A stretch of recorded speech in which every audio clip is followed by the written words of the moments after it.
again one of the most awaited video, and this is on MCO 01, the last minute suggestions that I'm going to give. And I'm very thankful to God that all the papers that जो अभी तक हुए हैं mostly were from my suggestions. We can expect कि जो first part है that is from 1 to say 10, तो इससे ज़्यादा क्वेश्चंस मिल सकते हैं.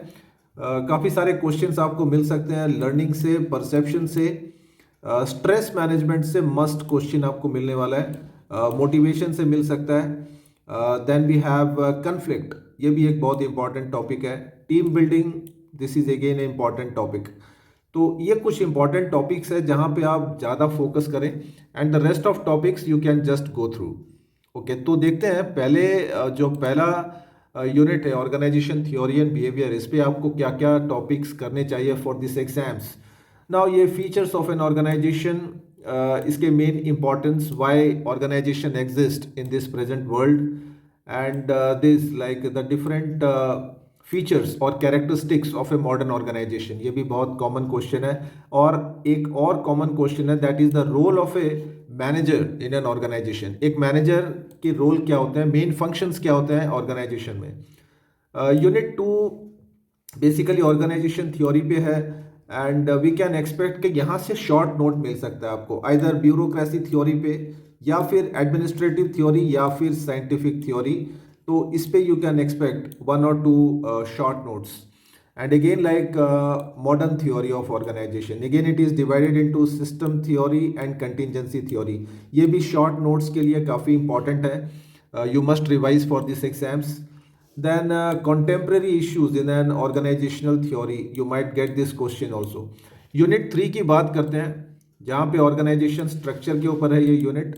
एंड जैसे कि ये क्वेश्चन, जैसे different components of an organization structure, तो ये जैसे कुछ यहाँ पे एक पॉइंट यहाँ पे स्किप हो गया है. तो there are basically 4 components, and उसके बाद में आपको करना चाहिए different types of organizational structure. And unit 4 is on organizational behaviour, and यहाँ पे like how organizational behaviour improves managerial skills, one of the very important question in this unit. And इसके बाद में individual perspective to organization behaviour, this is again a very common question, काफ़ी time exams में strike करता है ये question. Unit 5, यहाँ पे इंडिविजुअल बिहेवियर और लर्निंग पे है ये यूनिट, एंड यहाँ से आपको करना चाहिए difference between learning and performance. ये बहुत कॉमन क्वेश्चन है, लास्ट 10 ईयर्स में काफ़ी टाइम एग्जाम्स में आया है. एंड उसके बाद में है factors that influence learning and performance, जैसे कि ये ability, role perception, motivation and situational contingencies. ये सारे पॉइंट्स को फ्रेंड्स आपको एक्सप्लेन करने होंगे, डिफाइन करने होंगे. You just can't write this points alone. Then ये theories of learning, different theories of learning, यहाँ से आपको ये सबसे इंपॉर्टेंट क्वेश्चन है इस यूनिट का, यूनिट 5 का. एंड ये जो 4 इंपॉर्टेंट थ्योरी ऑफ लर्निंग है, क्लासिकल, ऑपरेंट, कॉग्निटिव और सोशल लर्निंग, यहाँ से एक मस्ट क्वेश्चन हो सकता है for this exams, very important one. So mark this and learn properly. Unit 6 is on perception. Perception में आप कर सकते हैं like what are the factors that influence perception, and what are the different barriers to accurate perception, and how perceptions are used by managers in managing the organization. क्योंकि as I told you earlier also कि perception one of the very important chapter है, यहाँ से you can expect a lot of questions. and how to develop these perceptual skills, ये perceptual skills के ऊपर and uses के ऊपर ये 2 क्वेश्चन हैं जो काफ़ी कॉमन होते हैं एग्जाम्स में. Do revise this topics properly. Unit 7 की बात करते हैं, एटीट्यूड और वैल्यूज़ के ऊपर है, एंड यहाँ पे आप लर्न कर सकते हो different processes of formation of attitude. Attitude किस तरीके से डेवलप होते हैं हमारे अंदर, जैसे कि by association, by observation, by group और कल्चर, और बाय डायरेक्ट एक्सपीरियंस. ये सारे पॉइंट्स को डिफाइन कर सकते हैं. एक और यहाँ पे डिफरेंस कर सकते हैं बिटवीन एटीट्यूड एंड बिहेवियर, ये क्वेश्चन भी काफ़ी कॉमन है. एंड उसके बाद में वैल्यूज़ के ऊपर, like this concept of values and how to develop a value based organization, ये भी बहुत इंपॉर्टेंट क्वेश्चन है. यूनिट 8 में पर्सनैलिटी पे है, एंड यहाँ पे you can learn this question जो बहुत ज़्यादा कॉमन है, determinants of personality, how like what are the factors that determine our personality and the different types of personality. यहाँ से आपको short note भी मिल सकता है different types of personality पे.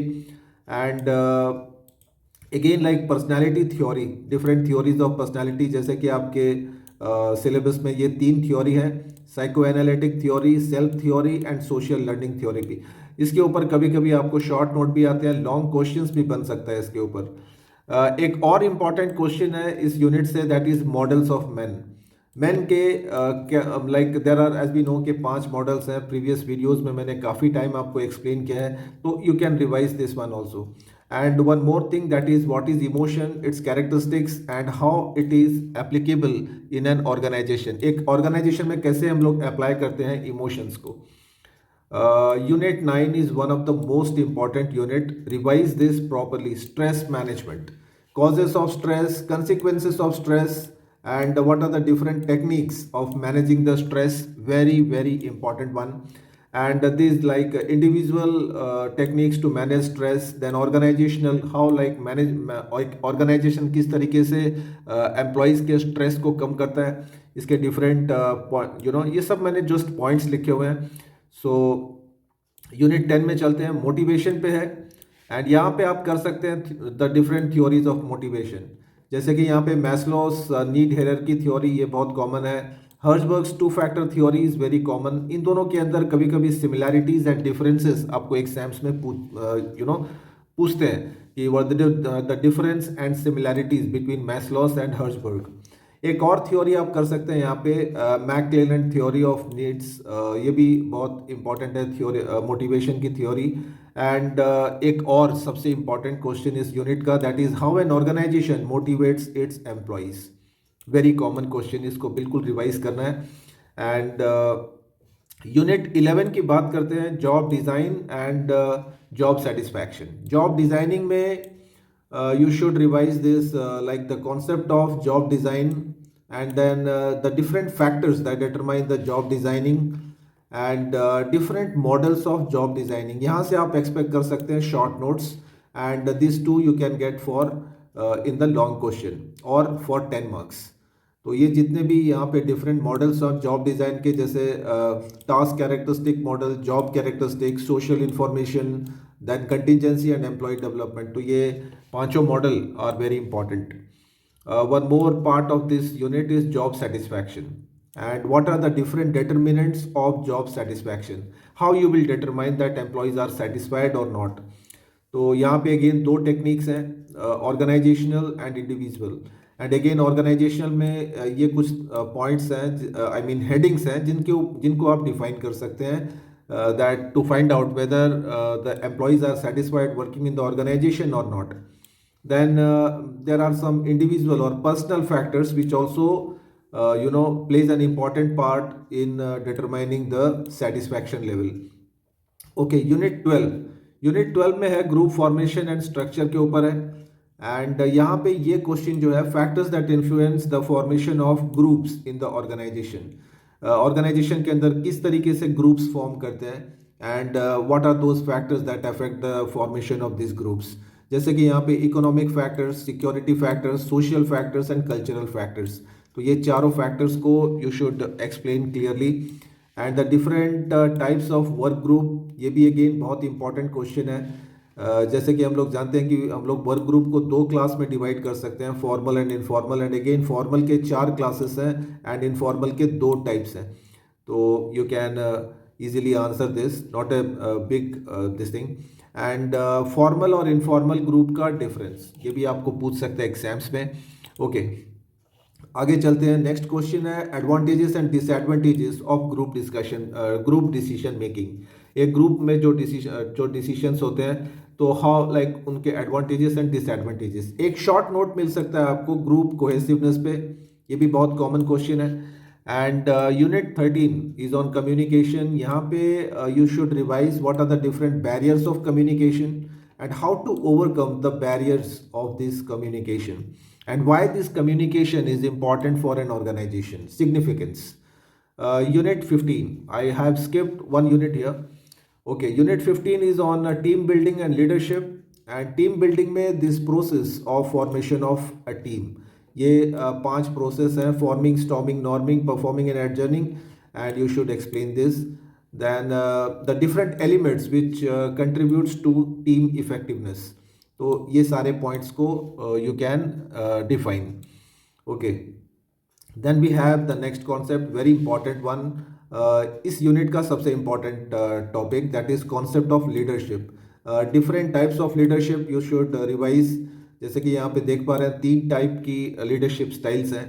And qualities of a good leader, what are the different functions of a leader. जैसे कि ये सब फंक्शंस हैं गुड लीडर के. तो ये सारी चीज़ें आपको रिवाइज करनी है for this exams. Then we have power and politics. तो यहाँ से आप कर सकते हैं the different sources of power, जैसे कि formal and informal, both the sources are there. Again they are divided into different types, so you can revise this question. Then the next one is this one, process of obtaining power, how people or employees get powers in the organization. So the different processes, so there are 6 processes that you should explain. Then we have the next question, organizational politics. Organizational politics, sometimes it comes in the exams, and यहाँ पे आप ये छोटा सा question आप कर सकते हैं, factors influencing organizational politics in an organization. Unit 17 की बात करते हैं, कल्चर एंड क्लाइमेट के ऊपर है. एंड यहाँ पे जैसे what is this organizational culture, इसके different characteristics, and what are the different factors that influence the organizational culture, ये इंपॉर्टेंट क्वेश्चन है. Then what are the different steps to build an effective organizational culture, ये सबसे important question है इस unit के लिए. And organizational climate की बात करते हैं, तो what are the different factors that create a favourable organizational climate in an organization. तो ये क्वेश्चन आप रिवाइज कर सकते हैं. Unit 18 is on organizational change. यहाँ पे ये काफ़ी कॉमन क्वेश्चन है, resistance to change. So the different, the behavior or the different types of resistances which are encountered by an organization. तो जैसे यहाँ पे 2 टाइप के हैं, organisational resistance and individual resistance. Again इनके डिफरेंट क्लासेस हैं. तो ये क्वेश्चन भी आप एग्जाम्स के लिए you should revise properly. Then this one, this is one of the most important one, like the different ways to overcome resistance. तो organisation क्या कर सकती है टू स्टॉप द रेसिस्टेंस. तो ये 4 पॉइंट्स हैं, काफ़ी कॉमन, आई मीन बहुत इजी पॉइंट है, नॉट वेरी डिफिकल्ट. जैसे कि education and communication, and then we have participation and involvement of the employees, then economic support and coercion. तो ये 4 पॉइंट्स को एक्सप्लेन कर सकते हैं. Unit 20 is on emerging trend in the organizational behaviour.